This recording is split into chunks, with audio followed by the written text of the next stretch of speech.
j'ai terminé depuis le début de l'année ce qui vaut le coup et ce qui ne le vaut pas. Pour la vitamine C, j'ai terminé 4 pots, donc 2 de chez SVR et 2 de chez Yepoda. La Yepoda elle est très bien, j'ai juste une petite préférence pour la SVR que je rachète systématiquement. Pour ce qui est des peelings, j'ai terminé celui-ci de chez The Ordinary, pareil que je rachète systématiquement. Personnellement, je l'utilise une fois par semaine le soir. Pour ce qui est des masques purifiants, j'en ai terminé 3. Celui de chez Fenty Beauty, honnêtement que je vous recommande pas du tout, je le trouve pas si purifiant que ça. J'ai également terminé le masque Oh My Cream au charbon et à l'argile qui est vraiment topissime, et également le masque de chez Moroccan Beauty. C'est une marque avec laquelle j'ai collaboré et j'ai adoré leur masque. Pour ce qui est des crèmes de jour, crème de nuit, il y en a vraiment plusieurs que j'ai adoré, à commencer par la Ole Henriksen. C'est une crème de nuit qui contient du peptide. Vraiment le matin vous allez vous réveiller avec une peau ultra repulpée, vraiment celle-ci je l'ai adorée. Également la Diabolique tomate de chez Garantia qui va vraiment vous donner un effet bonne mine, donc celle-ci à utiliser le matin. Clarins bien évidemment, vraiment en termes de crème hydratante c'est l'une des meilleures que j'ai pu tester, donc la crème de jour et également la crème de nuit, et vraiment quand j'avais un produit à ce point ça se voit. J'allais oublier également la crème repulpante Filorga, vraiment que j'ai adoré également, et ça c'est pareil, c'est vraiment une crème que j'ai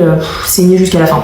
Pour ce qui est des sérums, j'en ai terminé plusieurs, à commencer par le double sérum pareil de chez Clarins qui est vraiment exceptionnel. C'était la première fois que je l'ai testé et j'ai vraiment adoré. Également un autre sérum que j'ai mais suradoré, que j'utilisais plutôt le soir, c'est celui-ci de chez Filorga. Pour les sérums que j'ai pas vraiment aimé, celui de chez Paille, pas forcément un sérum que je vous recommande, qui est pas forcément mauvais, mais voilà, j'en ai testé des mieux. Et exactement la même chose pour le sérum à la niacinamide de chez Aromazone, sympa mais vraiment mieux sur le marché. Et pour ce qui est du sérum contour de l'œil, j'ai terminé celui-ci de chez Clarins, c'est le Total Eye Lift, incroyable. Celui-ci vous allez vraiment voir limite des effets assez rapidement, limite immédiatement même, il est vraiment bluffant. Dans les crèmes solaires, celle-ci de chez Beauty of Joseon que j'ai adoré, franchement j'en ai terminé je ne sais combien de cette marque, j'adore tout simplement parce qu'elle est assez légère, donc pour les peaux mixtes à grasses comme moi c'est vraiment idéal. Pour ce qui est des lotions, j'en ai terminé 3, 2 purifiantes et une plus hydratante on va dire. On va commencer par les purifiantes. J'ai terminé celle de chez Clarins et celle de chez Ole Henriksen, les deux sont très bien, mais grosse préférence pour la Ole Henriksen. Et celle de chez Fenty que j'ai vraiment adoré, pour le coup on est plus sur un toner